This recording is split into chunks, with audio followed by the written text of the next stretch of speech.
buenos días. Álvaro Cedeño y Álvaro Cedeño les saludan en este episodio número 261 de Diálogos con Álvaro Cedeño. Esta es una conversación intergeneracional que toca temas como acción humana eficaz, espíritu emprendedor, transformación de conflictos y política pública. Hoy para conversar sobre el artículo publicado esta semana en la página web alvarocedeno.com titulado Gestión de sueños. Yo creo que no hace falta ni leer el artículo, uno podría nada más conversar todo este rato sobre ese título tan lindo que convoca y que ilusiona. ¿Cómo estás, papá? Muy bien, muy bien. Buena la mención del título. No, aunque uno haga mucho esfuerzo por encontrar un buen título, no siempre se lo encuentra. Sí, yo estoy de acuerdo contigo que tal vez es como un excelente resumen de lo que decía el artículo y de lo que imagino que querríamos conversar hoy.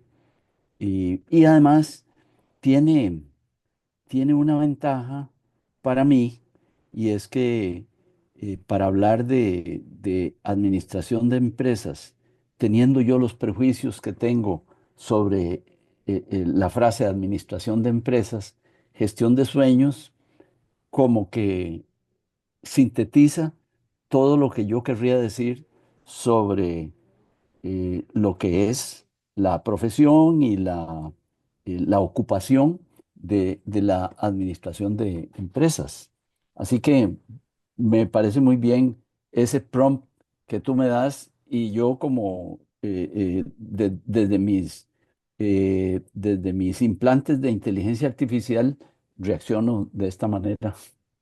Pues en realidad estás reaccionando desde tu inteligencia natural, que es multidimensional, ¿verdad? Inteligencia emocional, inteligencia contextual, inteligencia intelectual.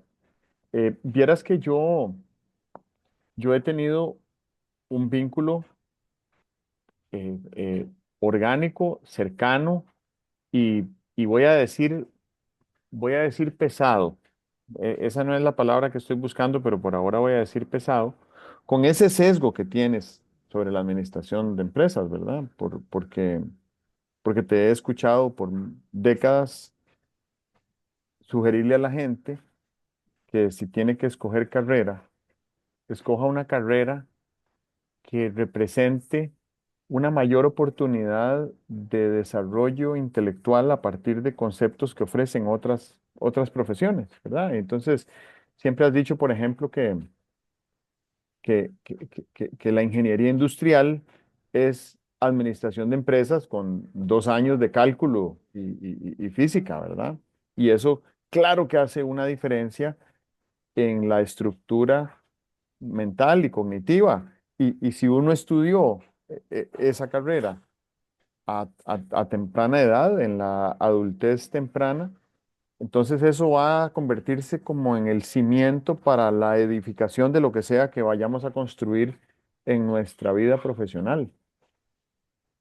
Eh, y, y también resueno con esa idea. Bueno, yo no tuve nunca la inclinación de estudiar administración, pero resueno con esa sugerencia que siempre le dabas a las personas que te preguntaban por el estudio de la administración, porque yo quería estudiar una carrera que me obligó a estudiar una serie de requisitos que era un año de biociencias, y ese año de biociencias me dio un desarrollo intelectual diferente a lo que fue la carrera en la que me formé, que es el derecho. Eh, Y me pregunto qué hubiera sido mi vida si en vez de estudiar biociencias hubiera estudiado 2 años de matemáticas, simplemente como para hacer el ejercicio intelectual hipotético, ¿verdad? Mi esposa Taulí pasó por varias carreras antes de encontrar la que finalmente estudió, que fue administración de empresas, pero antes de estudiar administración de empresas hizo un año de contabilidad, un año de matemáticas, un año de filosofía y un año de no me acuerdo cuál otra, ¿verdad? Entonces tiene una formación intelectual muy robusta y muy sólida, pero muy informal, desestructurada, hasta que encontró la Mm, administración y se formó en administración. mm, Y para terminar este testimonio, yo siento que he, he tenido unos faltantes de técnica en administración de empresas en algunas cosas que, he que he querido hacer, ¿verdad? Emprendimientos, sobre todo. Creo que cuando uno no tiene esa base de administración de empresas, le cuesta mucho entender cuál es el nivel de inversión, recursos, costos que implica levantar algo, sobre todo levantar algo que uno quisiera que fuera monetizable, ¿verdad? Que generara ingresos. No es un faltante eh, eh, crítico para mí, pero sí me hubiera gustado tener como una versión resumida de lo que es la administración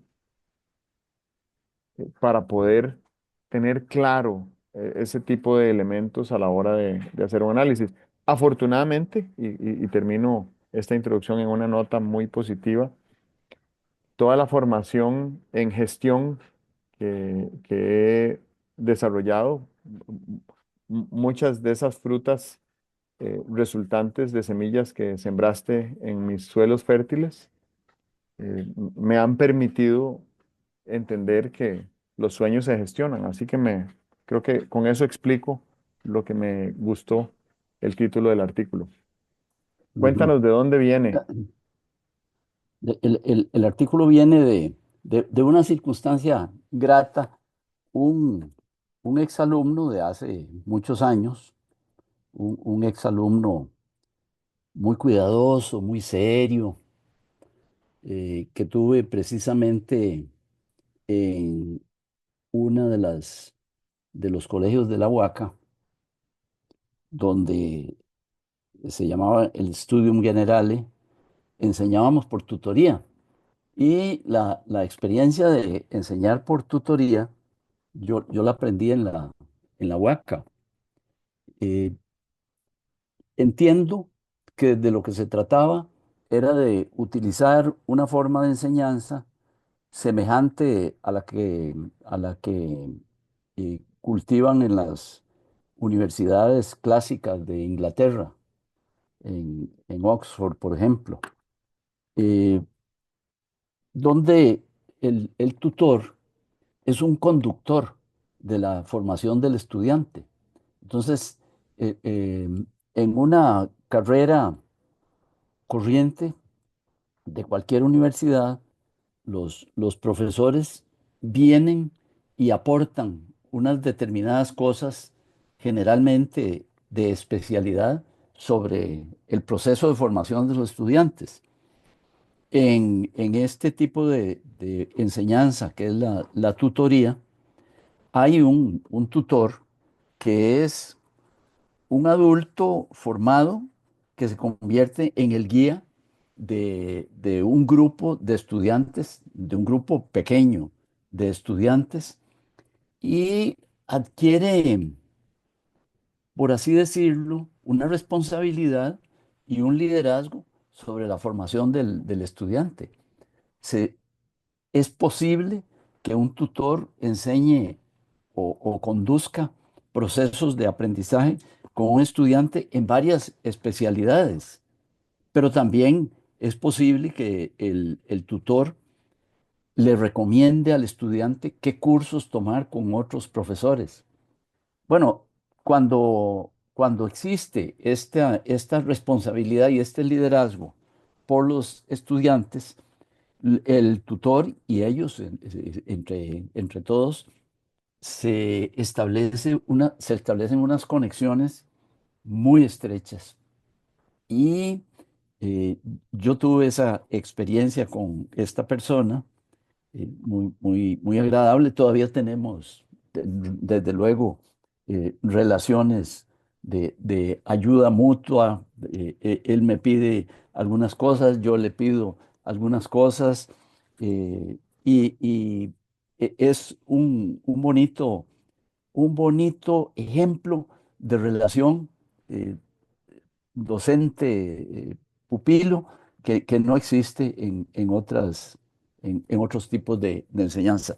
Pues él viene y me pregunta que su hija quiere seguir una carrera relacionada con la administración de empresas y tal, y yo me esmero en eh, ver la consulta específica que él tenía, pero además me queda el sentimiento y el pensamiento de que había que decir más cosas que pudieran ser útiles a lo que ellos estaban necesitando.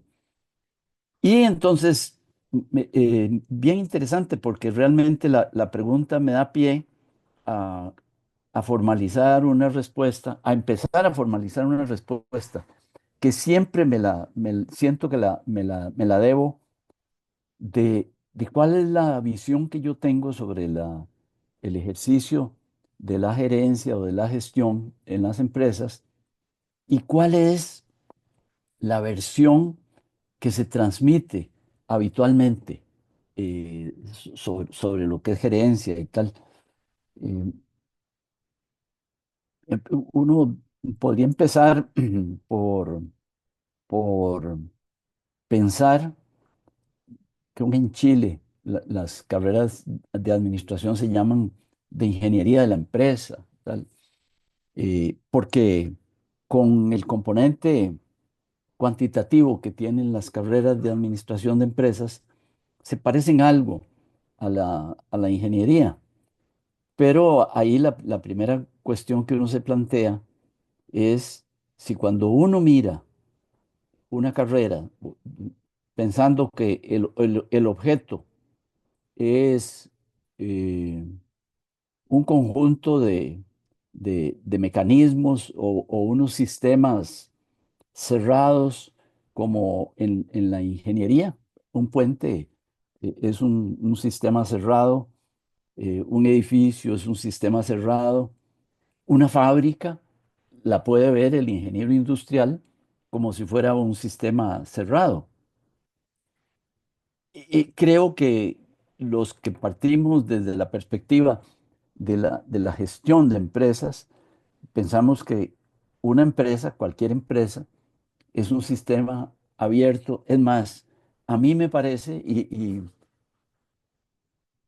eh, incluso en algunos casos, he tenido más oportunidad de verificar esto que voy a decir, que una empresa es un organismo. Y el lugar donde más utilicé esta perspectiva de que una empresa no es un sistema cerrado, no es un mecanismo, sino que es un organismo, fue en una larga consultoría que hice con el INVIO hace muchos años. Como ahí el ambiente era provida, biológico, muchos biólogos, mucha gente relacionada con el ambiente, mucha visión relacionada con la conservación, con la divulgación y con el amor a la naturaleza. Allí me sentía y confirmé muchas de mis hipótesis sobre la empresa como un organismo. Yo veo la empresa como un organismo. Creo que hay determinadas disciplinas que convergen en la administración de empresas que la ven como un mecanismo. Si el experto en finanzas ve la empresa como un mecanismo, yo lo acepto. Me parece que es la parte como más mecánica de de la empresa. Lo mismo que si el encargado de producción ve la empresa como un sistema de producción, como un mecanismo de producción, también. Pero cuando ya te pasas a otras áreas, como la política de la empresa o como eh, el tema del ser humano en la empresa, la, la, la versión cambia. Concuerdo, sí, me parece Me parece que la administración debe ser la más antigua de las profesiones, no como profesión académica como tal, ni como oficio humano como tal, pero sí como eh, gestión, para usar esa palabra, gestión de la escasez y de la abundancia. Yo siento que desde que nos configuramos como especie en tribus y comunidades, hemos sabido administrar lo que más nos conviene a todos como tribu, ¿verdad? Lo hemos dicho antes acá, que una tribu en ese contexto se refiere a un grupo de unas 160 personas y en grupos de ese tamaño, nosotros tenemos la capacidad biológica a nivel genético de nuestros cromosomas de saber qué es intuitivamente lo que nos conviene a la mayoría, ¿verdad? Ah, cómo nos conviene tratar las fuentes de agua, cómo nos conviene tratar eh, la exposición al sol, cómo nos conviene tratar la llegada del invierno, cómo nos conviene tratar la producción de alimentos, la obtención de alimentos, la, la, la edificación o escogencia de refugio. Y desde, desde que nos configuramos como especie, nos hemos dedicado a gestionar nuestros sueños, ¿verdad? La idea de una persona de pensar con curiosidad qué habrá al otro lado de aquella montaña y persuadir a otros a que lo acompañen a ver qué hay al otro lado de esa montaña, nos llevó por la gran caminata de 60.000 años desde el Cuerno de África en el este del continente africano, pasando por eh, la India, el sureste asiático, desviándonos hacia Australia cuando los mares estaban muy bajos, continuando por el este de Asia hacia el norte, China, Rusia, Siberia, el Ártico, y bajando a través del estrecho de Bering por toda la costa pacífica americana hasta llegar a la Patagonia. Y ese recorrido de 60.000 años eh, nos fue permitiendo conocer y dejar huella humana en todo el camino y colonizar, por falta de otro término, todo el planeta. Tenemos seres humanos que viven en todos los climas del mundo, en todas las épocas del año. Y, y creo que eso ha sido posible en parte por la capacidad de gestionar esos sueños y de administrar la abundancia y la escasez. Si encontramos una fuente de agua que es suficiente para que nuestra tribu se quede aquí un par de años, nos quedamos. Si el frío del invierno es demasiado inclemente, pues entonces nos vamos. Y así sucesivamente, ¿verdad? Gestionando la abundancia y la escasez de nuestros sueños. Hablabas de tutoría y me surge la inquietud de cómo podríamos utilizar la inteligencia artificial como un tutor que nos ayudara a desarrollar destrezas o a gestionar sueños, a lo que queramos, pero cómo tendrían que ser las pautas que le alimentamos a la inteligencia artificial para que nos vaya guiando. Hay un sistema de educación, bueno, en realidad no sé si le podemos llamar un sistema de educación, es como una tendencia filosófica de aprendizaje que es la desescolarización, el famoso unschooling. Ujú, ujú, Y el unschooling es una corriente filosófica muy interesante porque consiste en facilitar la curiosidad de un ser humano, sobre todo en etapas de niñez temprana, en su proceso de aprendizaje, ¿verdad? La forma como nosotros aprendemos en las escuelas tradicionales que existen hoy en día en Occidente, por lo menos, que son las que conozco, es que hay un currículum con un compendio de contenidos y una persona que instruye y unas pruebas con las que se evalúa si se aprendió o no se aprendió lo que estaba en aquel currículum. Pero la desescolarización lo que hace es que deja a la persona ser y que en ese ir siendo va despertando curiosidad por descubrir su universo, lo cual es totalmente natural en nosotros, sin necesidad de estructura, sin necesidad de institución, sin necesidad de currícula, sin necesidad de reglas. Sí requiere facilitación, que alguien facilite el proceso de aprendizaje, bueno, para que no sea riesgoso, ¿verdad? Para que no sea algo que genere dependencia, sino que sea algo que permita la regeneración continua de estímulos para alimentar esa curiosidad. Y en el proceso de alimentar la curiosidad, encontrar necesidades de aprendizaje para poder continuar explorando. Me explico. Supongamos que un niño tiene, desarrolla mucho interés por la cocina.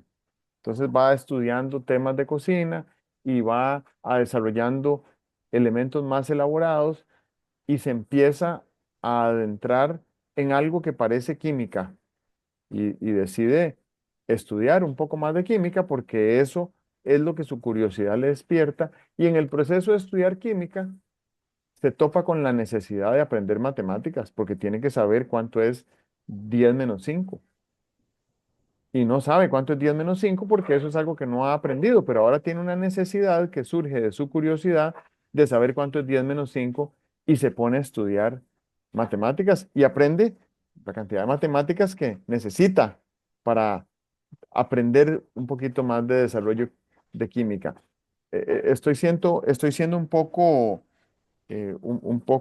burdo en el ejemplo, pero otro ejemplo que escuché un día de estos que me llamó muchísimo la atención es una referencia a Isaac Newton, ¿verdad? Que Neil deGrasse Tyson, que es un astrónomo, perdón, un físico matemático muy renombrado, estaba respondiendo él a la pregunta de ¿quién es el pensador más inteligente que ha habido en la humanidad? Y él dijo, sin duda, Isaac Newton. Y entonces se pone a contar un poco cómo fue la vida de Isaac Newton y en un momento dado dice, cuando le preguntaron a Isaac Newton si él estaba seguro que los planetas orbitaban alrededor del Sol, él dijo que sí y le preguntaron por qué y no tenía cómo demostrar por qué. Y entonces se fue a inventar el cálculo. Entonces Newton inventó el cálculo como una necesidad que encontró de demostrar que los planetas orbitaban alrededor del Sol.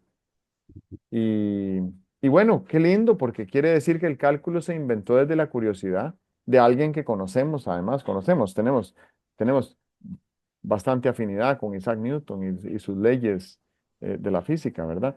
Pero a lo que voy con esto es a que facilitar el aprendizaje consiste en facilitar la curiosidad y facilitar la necesidad. Y eso es algo que podemos hacer nosotros solos, nosotros con tutores o nosotros entre pares y sobre todo si hay entre pares alguna madre o padre de familia que tenga destreza de facilitación o curiosidad y necesidad por aprender destrezas de facilitación y que pudiera facilitar ese proceso de aprendizaje para los seres humanos de una manera desescolarizada. Me encantaría encontrar un término más positivo que desescolarizado porque desescolarizado incluye la partícula des, que es negativa, y el concepto de escolarización que siento que le dio algunas cosas a la humanidad, pero también creo que tenemos que darle las gracias y seguir adelante con una manera diferente de cultivar el ser.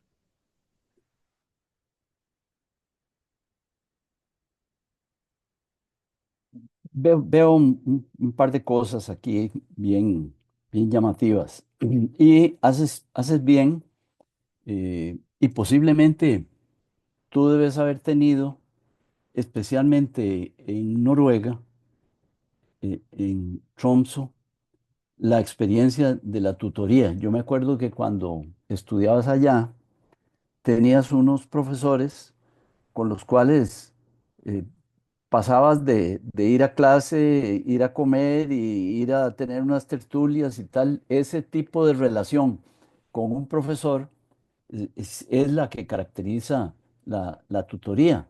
Una, una relación que no está sujeta al horario, ¿no? Donde el profesor no llega a las 9 y se va a las 11, sino que almuerza contigo y lo ves en la noche para charlar de otras cosas que no son de lo que estás aprendiendo, etcétera.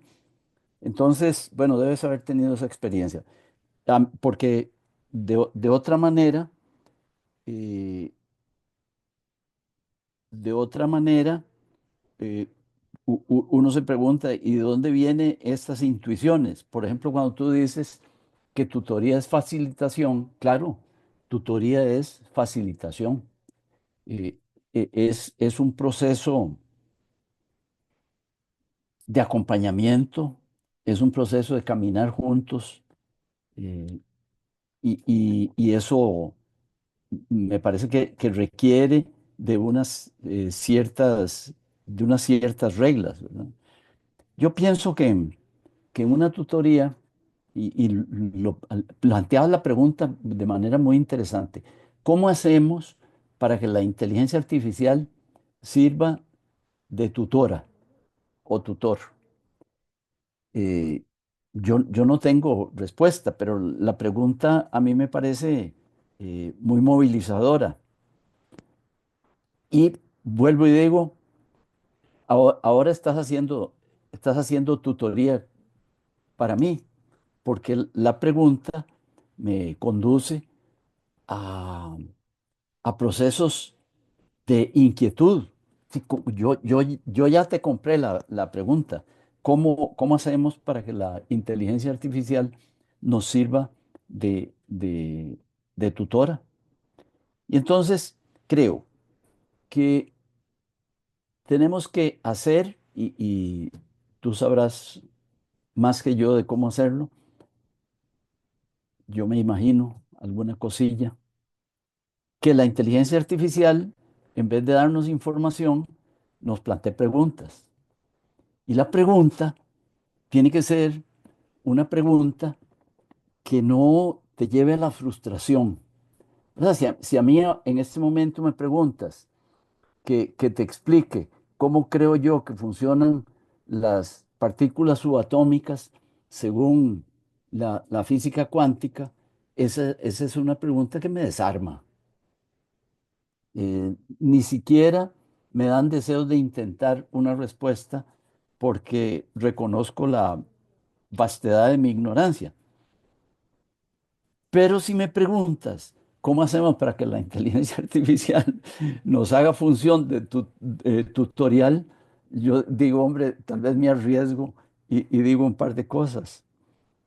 Y una de las cosas que digo es que habría que hacer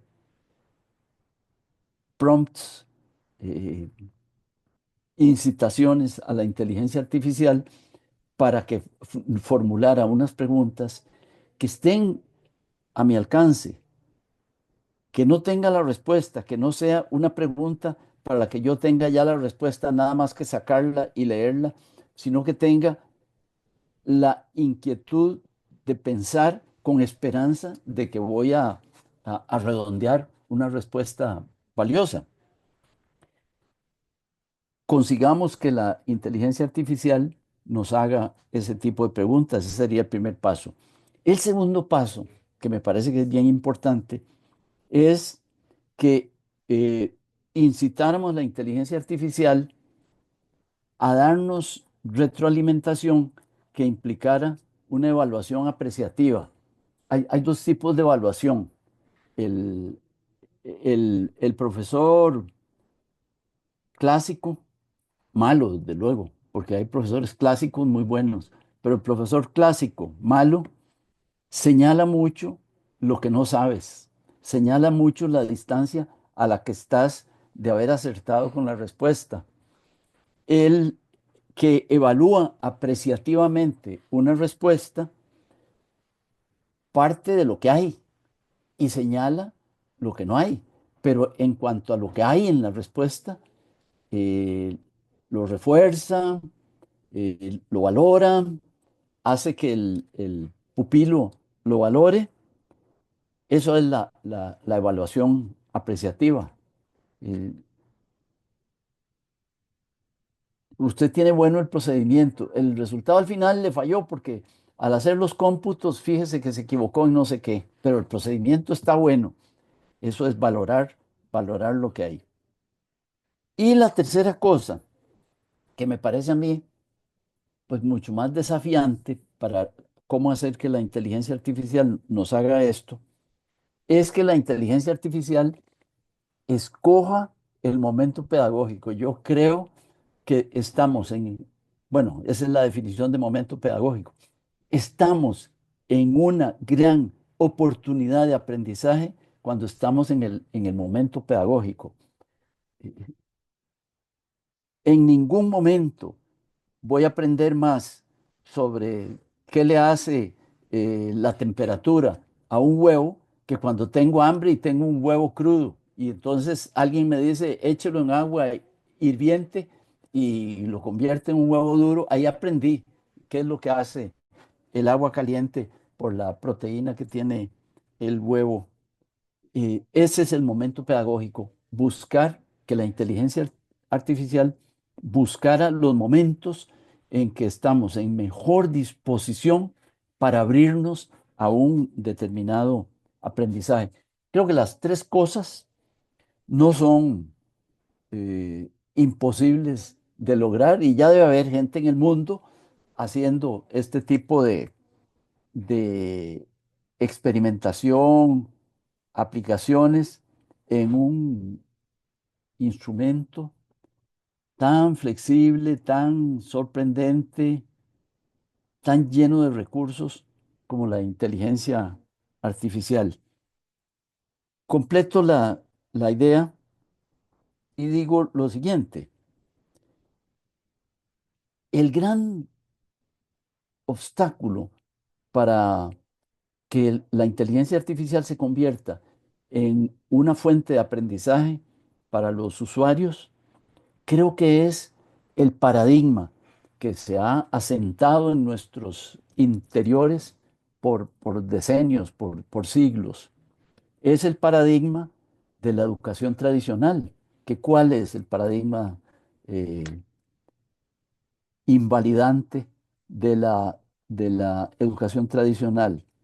Es que el pupilo, el estudiante, viene y dice, aquí vengo yo a una clase, aquí vengo a una cátedra, a que me hagan algo.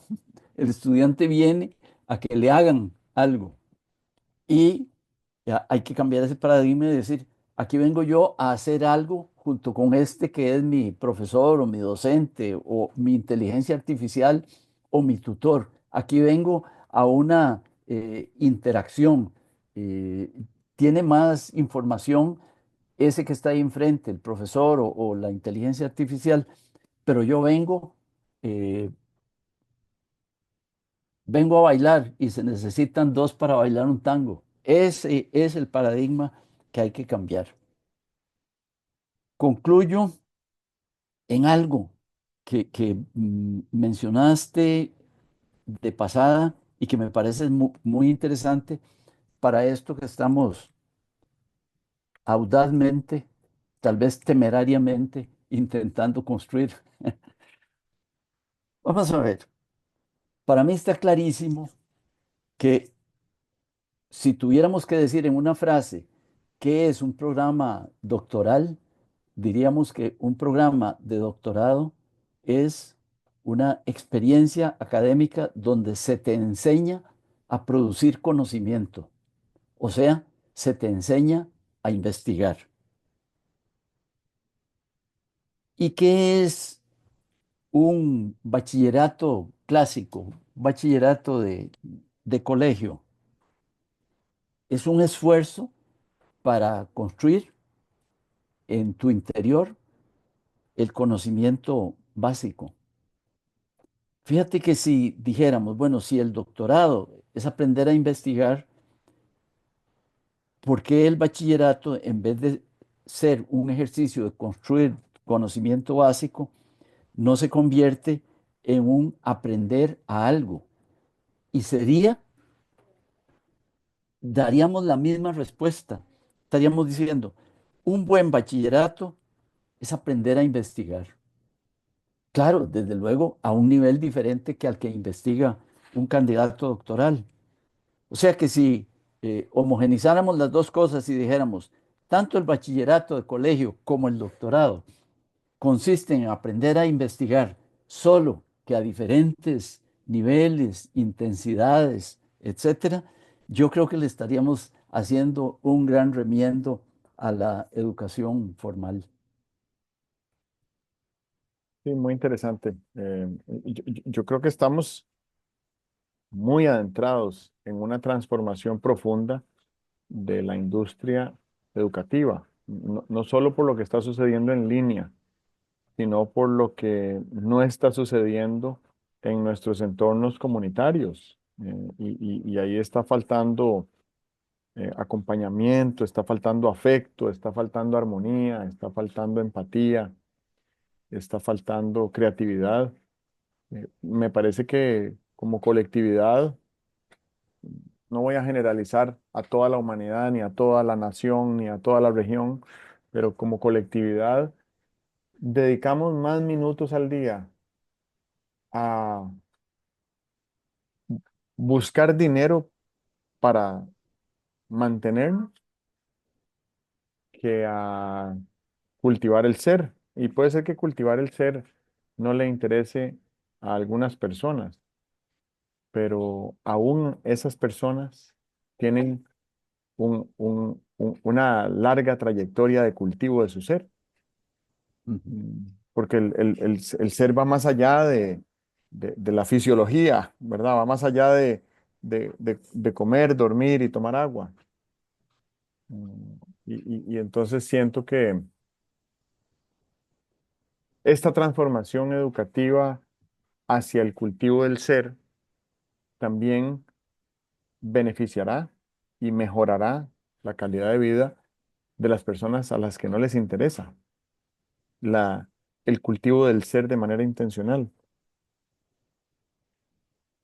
Y creo que nosotros podemos gestionar este sueño que tenemos de utilizar la tecnología, utilizar la comunidad para aumentar el cultivo del ser.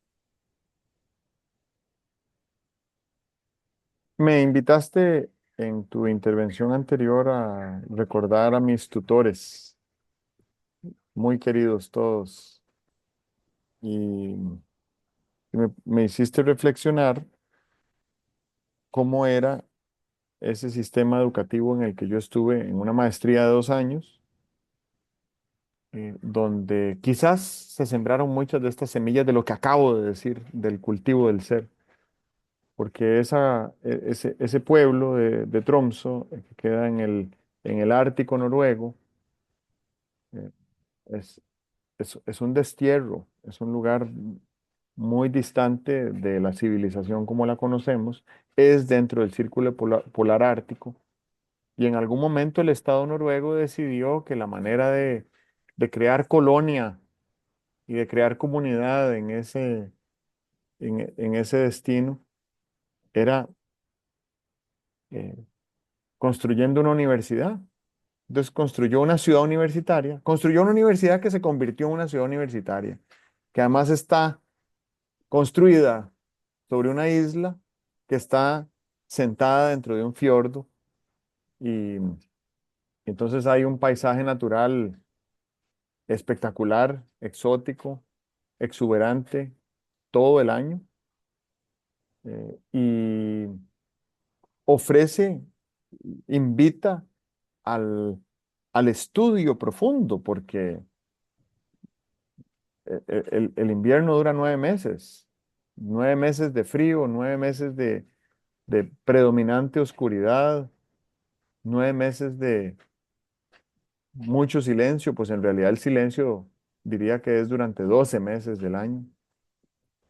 Y el método educativo que me recibió allá fue muy peculiar, ¿verdad? Nos dijeron al grupo, el primer día de clases nos dijeron, estábamos en los primeros días de agosto y nos dijeron, el examen final es el 10 de diciembre.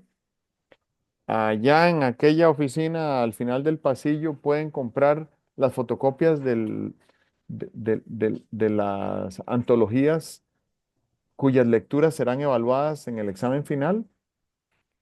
Va a haber un módulo de instrucción sobre 8 áreas interdisciplinarias del análisis de conflictos, pero algunos módulos tenían una sola clase, otros dos, otros cuatro, tal vez el que más tenía 5, creo yo. Y el resto del tiempo no es tiempo libre, es tiempo para que ejerzamos la libertad de aprender lo que sintamos que nos enriquece dentro de estas estructuras mínimas que nos ofrece el sistema.